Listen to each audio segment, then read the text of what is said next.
ልጆ ላይ እንደዚህ አይነት ማንኮራፋት፣ የእንቅልፍ ሰዓት ላይ መረባበሽ፣ መገለባበጥ እንዲሁም የአፍንጫ መታፈን አለበት። በነገራችን ላይ የህፃናት ማንኮራፋት ኬስ በአግባቡ ካልታከመ የልብ ድካም፣ የሳምባ ግፊት፣ የአፍ ጠረን መቀየር፣ የፊት ቅርጽ መበላሸት ወይም መቀየር እንዲሁም የኪሎ መቀነስና ማታ ማታ ላይ እንዲሁ አልጋ ላይ እንዲሸኑ እንደሚያደርጋቸው ያውቃሉ? ጤና ይስጥልን። ዶክተር ፋሲል ነኝ፣ የህፃናት ስፔሻሊስት ሐኪም። በዛሬው ቪዲዮ ስለ ህፃናት ማንኮራፋት ነው የምናየው። የህፃናት ማንኮራፋት ብዙ ሰዎች ሚስ ያደርጉታል ወይም ኖርማል ይመስላቸዋል፣ ግን ኖርማል አይደለም። ኖርማል ልንለውም አንችልም። ስለዚህ ምክንያቶቹ ምን ምን ናቸው? በተለይ ደግሞ የህፃናት ላይ ማንኮራፋት የሚያስከስቱ ወደ 5 ምክንያቶች አሉ። እነዚህ ነግራችኋለሁ። በመቀጠል ደግሞ የማንኮራፋቱን ዋና ዋና ሪዝኖችን ከጠቀስን በኋላ ካልታከመ ይህ ችግር ደግሞ ዝም ካለው ምን አይነት ጉዳት ያመጣል የሚለውን ነገር እናያለን። መጨረሻ ላይ ደግሞ አማራጭ ህክምናዎች አሉት። በመድኃኒት የሚታከም አይነት አለ፣ በሰርጀሪ የሚታከም አለ፣ ያለ ሰርጀሪም ደግሞ የሚታከም አይነት አለ። ይህንን በዝርዝር ነግራችኋለሁ። እስከ መጨረሻዊ ቪዲዮ ተመልከቱት። ይህ ብሩኪድስ ዩቲዩብ ቻናላችን ነው። ይህ ዩቲዩብ ቻናል ለእናንተ ለወላጆች ዘውትር አስፈላጊ የሚባሉ መረጃዎች እያቀረበ ይገኛል። ሰብስክራይብ እያደረጋችሁ ቤተሰብ ሁኑ። አዳዲስ መረጃዎች ስንለቅ ደግሞ እንዲደርሳችሁ የኖቲፊኬሽን ወይም የደውል ምልክት መጫን አትርሱ። ልጆች ብዙ ጊዜ ሲያንኮራፉ የሚያዘናገን አንድ ነገር አለ። ይህም ትራስ ነው። የትራስ ችግር ነው። እንዘናጋለን። እውነት ነው። አንዳንዴ ትራስ በአግባቡ ካልተጠቀምን ወይም አንገታቸው ጥፍ ካለ ሊያንኮራፉ ይችላሉ። ይሄ ምንም ጥያቄ የለውም። ልክ አንገታቸውን ቀና አድርገን ደግሞ አሁንም መልሶ የሚያንኮራፉ ከሆነ ይህ የትራስ ችግር አይደለም ማለት ነው። የሆነ ችግር አለ፣ እሱ መድረስ አለብን። ሌላው የሚያዘናጋን ነገር ደግሞ ኢቭን ከጤና ባለሙያዎች ሳይቀር ይህ አለርጂ ነው፣ ሲያርግ ይተዋል፣ ከ6 ዓመት ከ5 ዓመት ወይ ከ7 ዓመት በኋላ ይተዋል የሚል ማዘናጊያዎች ይደርሱናል። ይህም ትክክል አይደለም። በእርግጥ አንዳንድ የአለርጂ ዝርያዎች በእድሜ እየቀነሱ የሚሄዱ አሉ።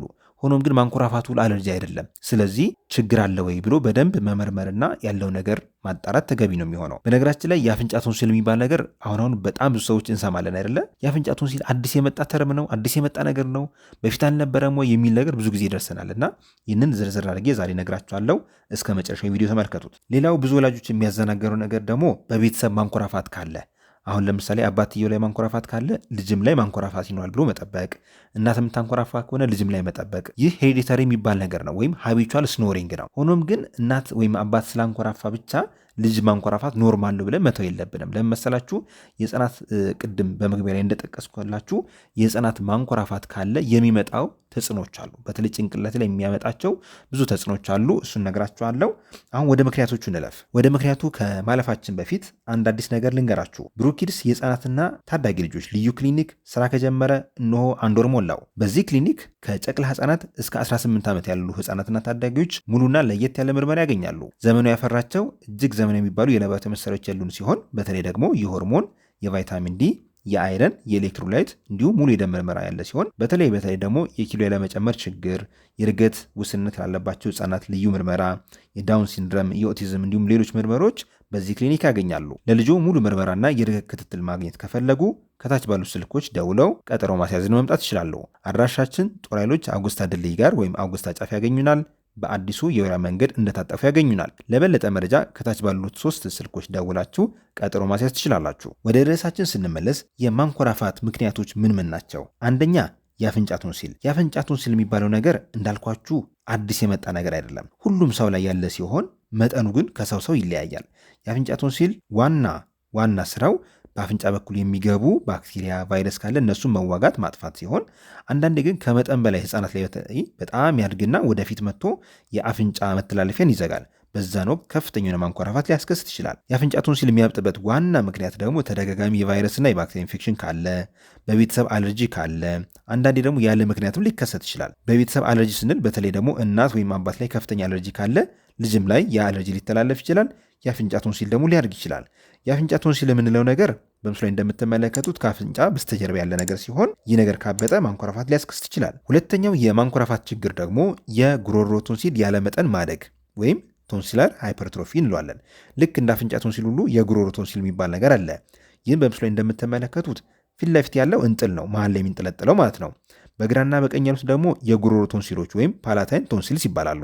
እነዚህም ያለመጠን ሲያድጉ ጉሮሯችን በማጥበብ ከፍተኛ ማንኮራፋት እንዲሁም ተደጋጋሚ ቶንሲል እንዲከሰት ያደርጋሉ። በነገራችን ላይ ስለ ጉሮሮ ቶንሲል በተለይ ደግሞ የቶንሲል ድግግሞች በተመለከተ ከፍተኛ የቶንሲል ድግግሞች ካለ ራሱን የቻለ ሕክምናና ምርመራ ይፈልጋል። በዚህ ዙሪያ ሌላ ቪዲዮ እንዲሰራላችሁ ከፈለጋችሁ ከታች ኮሜንት ላይ ስራልን እያላችሁ አስፍሩልን። ብዙ ሰው የሚፈልገው ከሆነ ለብቻው አንድ ቪዲዮ እናዘጋጃለን። ሶስተኛው የማንኮራፋት ችግር ደግሞ የአፍንጫ እብጠቶች ካሉ በተለይ ደግሞ በተፈጥሮ የመጡ ሊሆን ይችላል ወይም ደግሞ በሰው ሰራሽ ችግሮች ወይም በአደጋም እንዲሁም በኢንፌክሽን የተከሰቱ ነገሮች ይህ ነገር ሊያስከስቱ ይችላሉ። ለምሳሌ የሴፕተም ዲቪዬሽን ካለ ወይም ይሄ ሴፕተም የምንለው መሀል ላይ የሚከፍለው ነገር የእሱ መጣመም ካለ ማንኮራፋት ሊያስከስት ይችላል። እንዲሁም ደግሞ የአገጭ መጥበቦች ካሉ ወይም በጣም ወደ ላይ ከፍ ማለቶች ካሉ ማንኮራፋት ሊያስከስቱ ይችላሉ። ይህም ከተለያዩ ሲንድረሞች ወይም ከዘረመል ለውጦች ጋር ተያይዘው ሊከሰቱ ይችላሉ።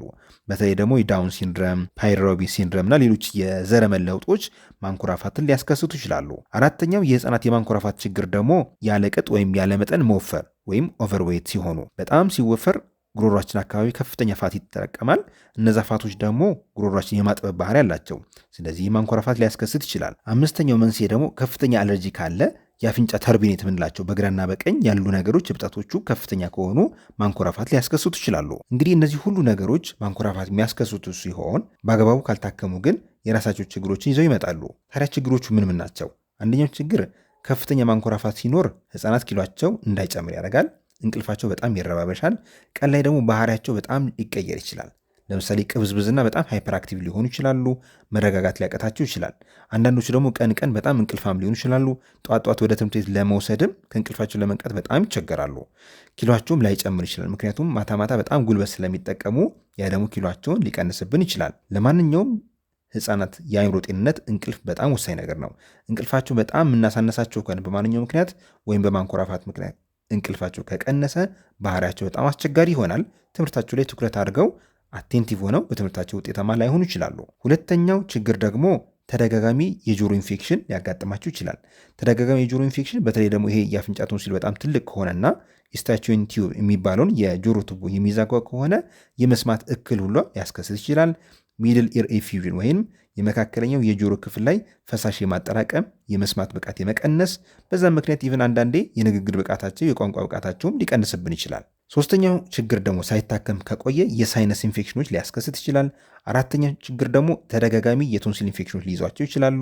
የአፍ ጠረናቸው በከፍተኛ መጠን ሊቀየር ይችላል።